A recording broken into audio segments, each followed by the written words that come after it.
કૃષ્ણ હવે એટલા મોટા થયા કે હવે ફળિયાની રમત શેરીમાં આવી.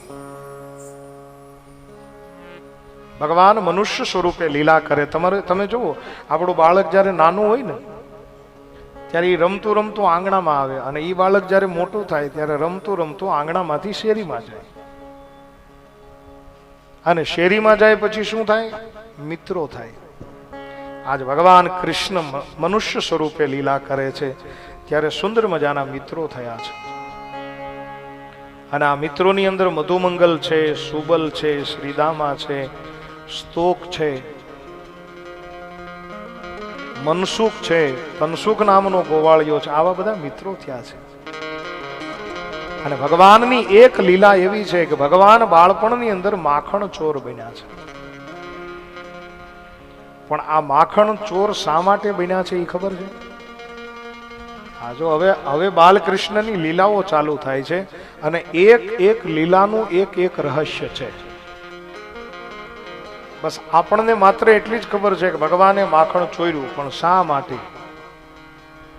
ભગવાનની એક લીલા છે કે ગોપીઓના વસ્ત્રાહરણ કર્યા, પણ શા માટે એ નથી ખબર. અને મારે ગુરુ કૃપાથી મને જે કાંઈ મળ્યું છે એ તમારી આગળ રહસ્ય ખોલવાનો પ્રયત્ન કરીશ. માખણ ચોર બન્યા પણ શા માટે? એની એક કથા છે.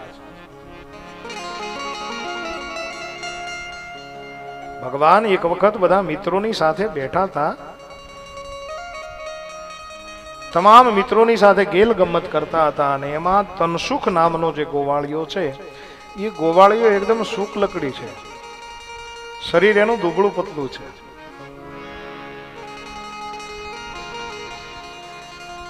અને દુબળા તનસુખને જોઈ અને ભગવાને મશ્કરી કરી કે એલા તનસુખ, તારું નામ તનસુખ છે, અને એટલો બધો દુબળો પતલો કેમ છો? અને તનસુખે જવાબ આપ્યો, કૃષ્ણ સાંભળો, તારી જેમ અમારે કઈ 9 લાખ ધેનું દોવા નથી દેતી. એ કૃષ્ણ, અમે ગરીબ છીએ. થોડી ઘણી ગૌધન અમારી પાસે છે. અમારી માતા એ દોઈ, અને એમનું ગોરસ બનાવે, ગોરસમાંથી માખણ થાય, અને એ માખણ જ્યારે મથુરાની અંદર વેચવા જાય ને ત્યારે અમારા ઘરનું ભરણ પોષણ ચાલે છે. અને આ વાત ભગવાને ગંભીરતાથી લીધી. તનસુખને પૂછ્યું કે તમને માખણ મળતું નથી? બોલે નહીં. તમને દૂધ મળતું નથી? બોલે ના. અમે છાશ પી અને મોટા થાય છીએ, એટલા માટે અમારું શરીર દુબળું પતલું છે. કૃષ્ણ, તમે દૂધ પીવો છો, તમે માખણ ખાઓ છો, તમારે ત્યાં 9 લાખ ધેનું દૂધે છે, એટલા માટે તું બોલે, એમાં કઈ નવાઈની વાત છે નહીં. અને ભગવાન કૃષ્ણએ ગંભીરતાથી આ મુદ્દાને લીધો, આ વાતને લીધી. માખણ ક્યાં જાય? બોલે મથુરામાં જાય. શા માટે? બોલે મથુરામાં અમારી માં ઈ વેચવા માટે જાય. બોલે લે કોણ? બોલે કંસ મહારાજ બધું માખણ લે. માખણ કામ ક્યાં આવે? બોલે કંસના મલ્લો માટે કામ આવે. માખણ ખાય તો શક્તિશાળી બને, તાકતવર બને. અને આ વાત બાલકૃષ્ણ પરમાત્માએ ખૂબ ગંભીરતાથી વિચારી કે મારા ગામના છોકરાઓ શુક્લકડી રહે, અને મારા ગામની શક્તિ બીજા ગામની અંદર જઈ અને બીજા લોકો ખાય અને તાકતવર બને. આ ન થવું જોઈએ. અને ન થવું જોઈએ એટલા માટે ભગવાને વિચાર કર્યો કે તનસુખને મારા ઘરે લઈ જઈ અને હું જમાડી શકું, પણ જો કર્મ કરાવ્યા વગરનો જમાડીશ તો ભવિષ્યની અંદર આ લોકો આળસુ થશે. એટલે કુછ ના કુછ કરના હોગા. અને એ વિચારથી ભગવાને એક મંડળ બનાવ્યું. આનું નામ છે ચૌર્ય વિદ્યા પ્રસારણ મંડળ. આ મંડળનું કામ શું? બોલે દરેકના ઘરે જઈને ચોરી કરવી. આ એક કામ, ચોરી કરવાની. અને એના અધ્યક્ષ છે ભગવાન કૃષ્ણ બન્યા. બલદાવજી મહારાજ છે ઉપાધ્યક્ષ બન્યા.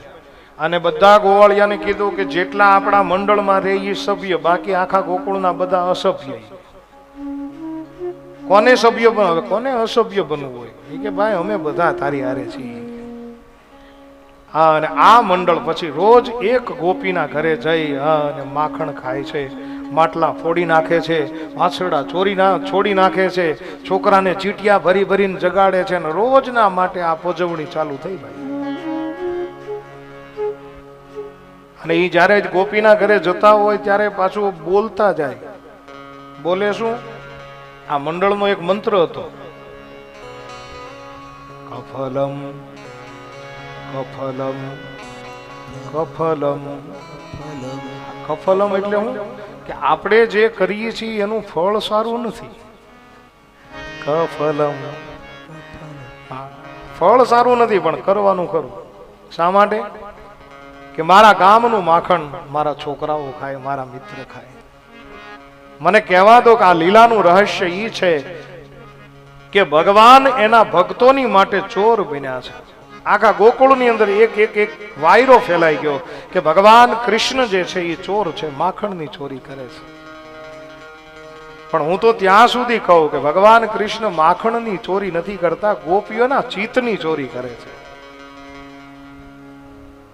રોજના માટે જાય, એક ગોપીના ઘરે જાય, શીકેથી મહી માખણ ઉતારે, ભાવે એટલું ખાય, વાંદરાઓને ખવડાવે. વાંદરાઓને ખવડાવતા જઈને કહેતા જાય કે રામા અવતારની અંદર તમે મારી ઘણી સેવા કરી, ત્યારે મારી પાસે ખવડાવવા માટે કાંઈ હતું નહીં, અત્યારે ખાઓ. માટલા ફોડી નાખે. અને રોજના માટે જ્યારે પજવણી વધતી ગઈ, હવે દરેક ગોપીઓ ભેગી થઈ અને મા યશોદાને ફરિયાદ કરવા આવે છે.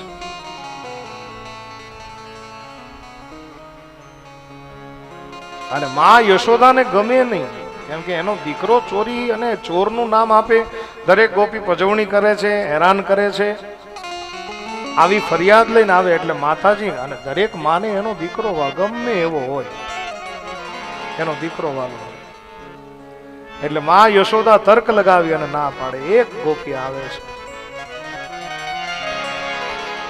માતાજીને કહે છે કે હે માં, તારો દીકરો અમારા ઘરે આવી અને માખણની ચોરી કરે છે.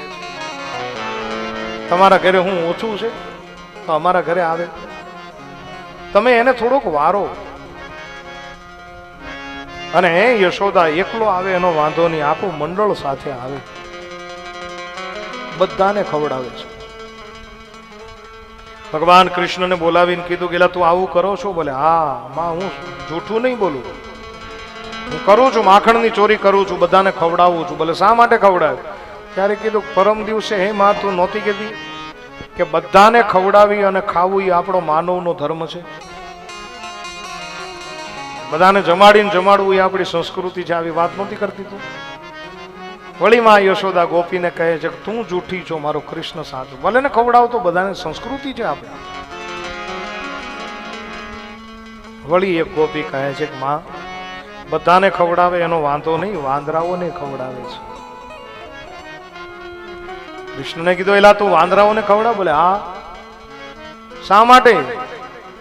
ત્યારે એનો તર્ક લગાવતા ભગવાન કૃષ્ણ કહે છે કે માં, પ્રાણી માત્ર ઉપર દયા રાખવી જોઈએ. વાંદરાઓ બિચારા હું બગાડ્યું એટલા માટે હું એને ખવડાવું છું. વળી એક ગોપી કહે છે કે ખવડાવે એનો વાંધો નહીં, માટલા ફોડીને નીકળી જાય છે. કૃષ્ણને બોલાવીને કીધું કે તું માટલા ફોડી નાખીશ? બોલે હા. શા માટે? ત્યારે માં યશોદાની બાજુમાં આવીને કહે માં, આ બધી ગોપીઓ બહુ લોભી છે, એક માટલું 5-5, 7-7 વર્ષથી સાચવીને બેઠી છે, અને જો હું માટલા ન ફોડી નાખું તો આપણા ગામના પ્રજાપતિ સમાજનું શું થાય? કુંભાર માટલા બનાવતા હોય, ફૂટી જાય તો બીજું લાવે, અને બીજું લાવે તો કુંભારનું ઘર ચાલે, પ્રજાપતિ સમાજનું. આ એક ભગવાન કૃષ્ણની ભાવના છે. વળી એક ગોપી કહે છે કે વહેલી સવારે વાછરડાને છોડી જાય છે, દૂધ બધું ધાવી જાય છે, અમારી પાછળ દૂધ રહેતું નથી. અને એના તર્કની અંદર ભગવાન કૃષ્ણ કહે છે કે દૂધ ખરેખર વાછરડા માટે હોય, વાછરડું પી લે પછી જો વધે તો એ આપણા માટે ઉપયોગમાં લેવાય. બાકી આ ગોપી માખણ બનાવવા માટે બધું દૂધ કાઢી લે છે, પછી વાછરડા છોડું નહીં તો શું કરવું? વળી એક ગોપી કહે છે કે માં, આ બધી જ વસ્તુ કરે એમાં કોઈ વાંધો નથી, પણ વહેલી સવારે ચીટિયા ભરી અને છોકરાને જગાડે છે, શાંતિથી સૂતા હોય છોકરા. પહેલી સવારે ખબર નહીં ક્યાંથી આવે અને છોકરાને ચીટિયા ભરીને જગાડીને સાથે લઈ જાય. માં અમે હેરાન થાય છીએ, પરેશાન થાય છે.